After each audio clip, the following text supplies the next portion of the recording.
0218011089. Halo, perkenalkan saya Rachel Rekusuma dengan NIM 2218011038. Halo semuanya, perkenalkan saya Ikoman Triasa Winyana dengan NIM 2218011067. Selamat masuk. Selamat pagi adik. Pagi dokter. Baik adik, selamat duduk. Baik dokter.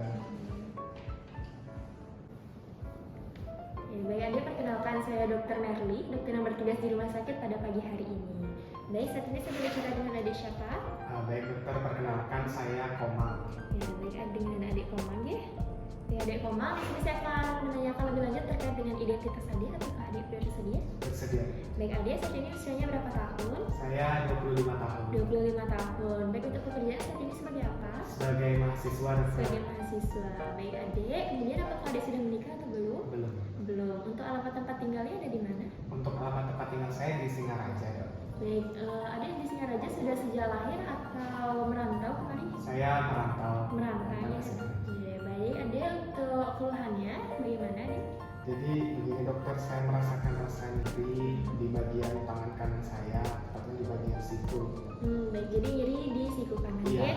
Baik adik, terkait dengan keluhan adik, di sini saya akan menanyakan beberapa pertanyaan yang harus adik jawab dengan jujur. Adik tidak perlu khawatir karena seluruh jawaban adik akan dijaga kerahasiaan adik. Iya. Apakah adik bersedia? Bersedia. Baik, jadi kita mulai saja. Untuk nyerinya sudah ada sejak kapan? Saya merasakan rasa nyeri ini kurang lebih di 1 minggu yang lalu dokter. 1 minggu yang lalu. Iya. Mungkin bisa adik ceritakan kronologinya bagaimana adik? Mungkin terkait kronologi, jadi awalnya itu saya bermain bulu tangkis dokter bersama teman saya. Nah pada saat itu sebenarnya di awal-awal saya main tidak ada terjadi masalah gitu. Tibalah di babak yang kedua, itu saat saya melakukan servis memutar bola, itu tiba-tiba saya merasakan rasa nyeri begitu dokter di bagian sikunya ini. Dan langsung setelah itu saya berhenti untuk main bulu tangkis, langsung saya balik dan istirahatkan gitu. Karena emang tiba-tiba nyeri. Iya, baik adik. Untuk lokasi nyeri bisa ditunjukkan lebih detail kembali? Mungkin kurang lebih di bagian sini dokter, jadi lumayan menurut di bagian siku sini. Iya, baik. Untuk rasa nyerinya ini bagaimana? Rasa nyerinya itu lumayan menjalar juga dok, jadi ada rasa tertusuk-tusuk dan sedikit panas gitu. Dan Ya, rasanya gitu. ya, baik. Untuk menjalarnya bagaimana? Oh, menjalarnya sampai ke pergelangan tangan sih dok, jadi sampai pergelangan tangan ini saya biasanya, tapi ini nggak menentu sih dok ya, kadang kesemutan, kebas. Baik adik. Untuk nyerinya ini hilang timbul atau menetap?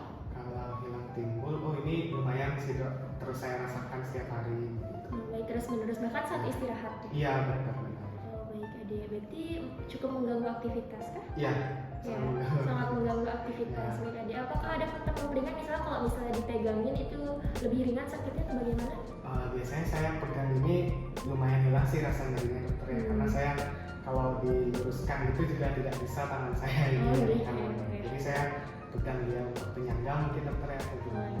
Ya baik adik. Berarti untuk gejala lain apakah ada? Kalau gejala lain tidak ada sih dokter, cuma rasa nyeri ini aja. Cuma nyeri aja. Iya. Baik adik. Untuk sebelumnya juga adik tidak pernah merasakan rasa sakit seperti Tidak ini. pernah. Baik adik. Untuk di keluarga apakah ada yang memiliki riwayat kelainan tulang? Kalau dari keluarga tidak ada dokter, syukurnya sehat-sehat semua. Tidak ada. Baik adik. Untuk kemudian riwayat sosialnya, apakah adik sering memakan makanan yang kaya kandung protein, kalsium, vitamin D? Kalau saya biasanya makan seadanya sih dokter ya, jadi kadang sehat juga makanan saya. Biasanya juga sebagai mahasiswa kan Iya. ada saja masak makanan yang saya Iya. makan. Ya baik adik. Baik adik, terkait dengan keluhan adik, di sini saya akan lanjutkan ke pemeriksaan visi untuk menegakkan diagnosis ya dek ya. Jadi nanti untuk pemeriksaan visi adik silahkan berdiri di sebelah sana dengan membuka pakaian atas untuk mempermudah kita mengamati ya dek ya. Nanti untuk pemeriksaan visi ini itu yang pertama ada inspeksi atau saya nanti akan mengamati bagian siku adik ya, dan bagian-bagian lainnya juga. Kemudian juga di sini saya akan lakukan palpasi atau sedikit menekan-nekan di bagian siku dan bagian lainnya untuk melihat apakah ada teraba panas atau tanda-tanda inflamasi lain, ya. Kemudian nanti juga akan ada pemeriksaan range of motion. Jadi di sini untuk menilai jangkauan gerakan adik apakah masih dalam batas yang normal atau tidak. Nanti untuk pemeriksaan range of motion kita akan menggunakan goniometri ya untuk melihat sudutnya apakah sesuai atau tidak ya Dek ya, apakah normal atau tidak. Baik, kemudian setelah pemeriksaan inspeksi, palpasi, range of motion, itu juga ada pemeriksaan tes khusus atau special test. Nanti ada pemeriksaan tennis elbow test dan juga golfer elbow test ya Dek ya. Nah, kemudian untuk segala pemeriksaan fisik yang kita lakukan itu sudah sesuai dengan SOP dan kode etik kedokteran yang berlaku di Indonesia. Apakah adik bersedia? Sudah bersedia. Baik, jika adik bersedia, adik dipersilakan untuk bersiap diri, melepas pakaian, dan saya akan melakukan tindakan aseptik terlebih dahulu. Oke, Dek? Selamat pagi Dek, perkenalkan saya Dr. Ray. Saya dokter yang akan melakukan pemeriksaan fisik terhadap adik. Nah, sesuai analisis tadi, kami butuh melakukan pemeriksaan fisik terhadap elbow atau siku adik. Nantinya, dokter akan meminta adik untuk melepaskan pakaian agar mempermudah dalam pemeriksaan. Apakah adik bersedia? Bersedia. Baik, adik dipersilakan untuk melepaskan pakaiannya. Dokter akan melakukan antiseptik terlebih dahulu.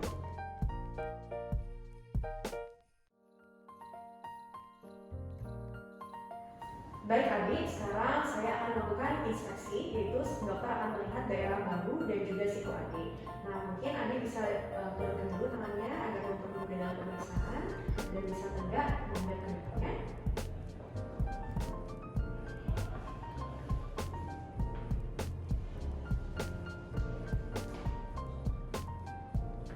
Oke, baik. Jadi dari hasil inspeksi, dokter menemukan bahwa bahu kiri dan kanan adik itu simetris, tidak ada kelainan.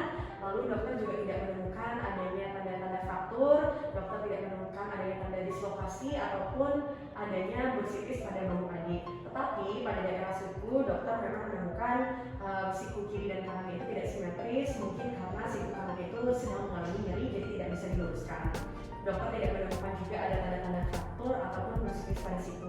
Lalu dalam pemeriksaan kulit, dokter menemukan adanya kemerahan dan ekimosis pada siku bagian kanan adik, tetapi siku bagian kirinya tidak ada kemerahan ataupun ekimosis. Pada kedua siku juga tidak ada lastrasi dan tidak ada deformitas, tetapi memang pada siku bagian kanan itu dokter melihat adanya inflamasi.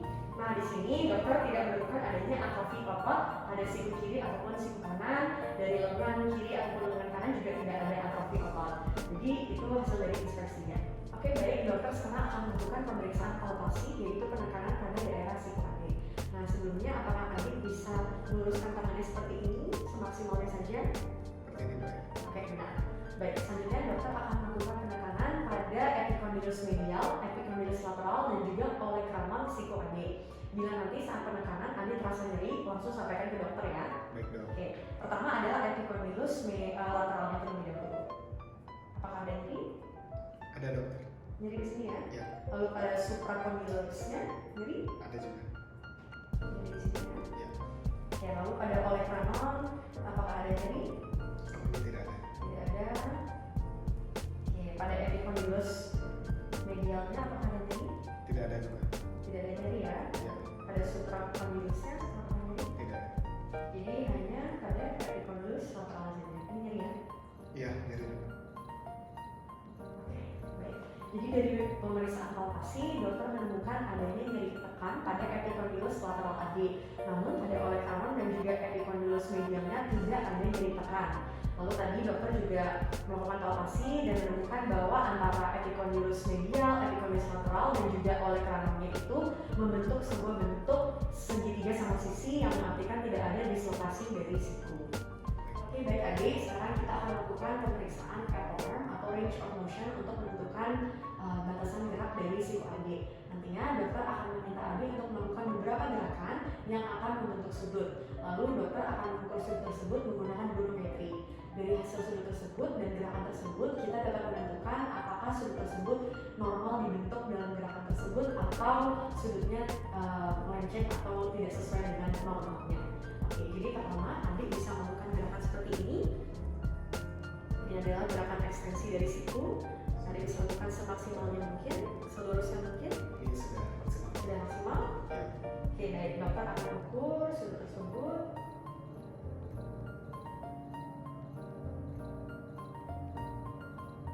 Oke, baik, jadi di sini dalam gerakan ekstensi membentuk sudut 15 derajat. Selanjutnya adik bisa tekuk seperti ini atau gerakan fleksi. Sudah paling maksimal? Sudah. Oke, dokter akan ukur.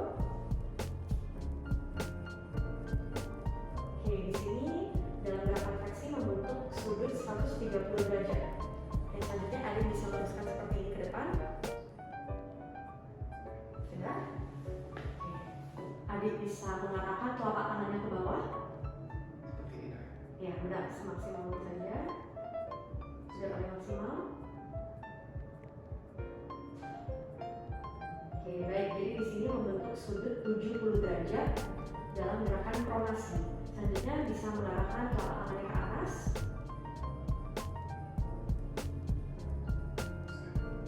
Paling maksimal. Dan di sini membentuk sudut juga 70 derajat dalam gerakan supinasi. Oke, baik, bisa diturunkan kembali. Oke, baik. Jadi hasil pemeriksaan ROM-nya adalah pada gerakan ekstensi tadi menunjukkan 15 derajat yang dimana seharusnya normalnya bisa diluruskan hingga 0 derajat. Lalu pada gerakan fleksi tadi menunjukkan 130 derajat yang dimana normalnya itu adalah 140 hingga 150 derajat.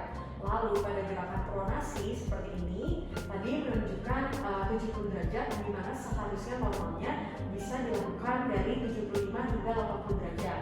Lalu pada gerakan supinasi yaitu ke atas seperti itu, adik hanya bisa melakukannya hingga 70 derajat yang dimana normalnya itu 80 hingga 85 derajat.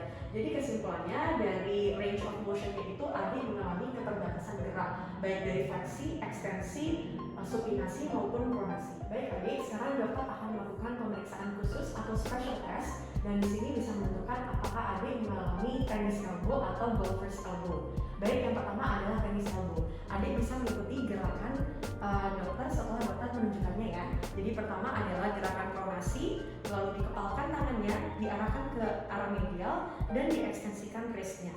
Oke, bisa dilakukan? Bisa dikepalkan ke arah medial, lalu diekstensikan dan dokter akan mendorong. Apakah ada rasa nyeri? Ada. Ada rasa nyeri ya? Ada. Oke, baik, silakan diturunkan. Selanjutnya adalah special test golfer's elbow. Baik, jadi adik bisa melakukan gerakan supinasi diarahkan ke atas, lalu dokter akan menekan daerah telapak tangannya ke arah bawah atau ekstensikan wristnya dan juga ekstensikan elbow-nya ya. Oke, bisa dilakukan gerakan supinasi. Oke, di sini dokter akan mengambil daerah medialnya. Oke, apakah ada nyeri? Tidak. Tidak terlalu ya. Ada nyeri? Ada sedikit. Sedikit saja. Ya, sedikit. Baik. Jadi pemeriksaan khusus sudah selesai, bisa dikembalikan lagi. Dan dari hasil pemeriksaannya pada tennis elbow itu menunjukkan hasil yang positif. Karena ketika adik melakukan ekstensi wristnya, ekstensi pergelangan tangannya itu ada rasa nyeri. Tetapi pada golfer's elbow pemeriksaan khususnya tidak terdapat rasa nyeri, tapi hanya rasa sedikit nyeri saja. Oke, baik adik. Jadi pemeriksaan fisik secara keseluruhan sudah selesai. Adik dipersilakan untuk kembali duduk dan mengenakan pakaiannya kembali. Dokter akan melakukan anestesi lagi. Terima kasih banyak ya adik ya. Baik adik, jadi untuk pemeriksaan fisiknya sudah selesai.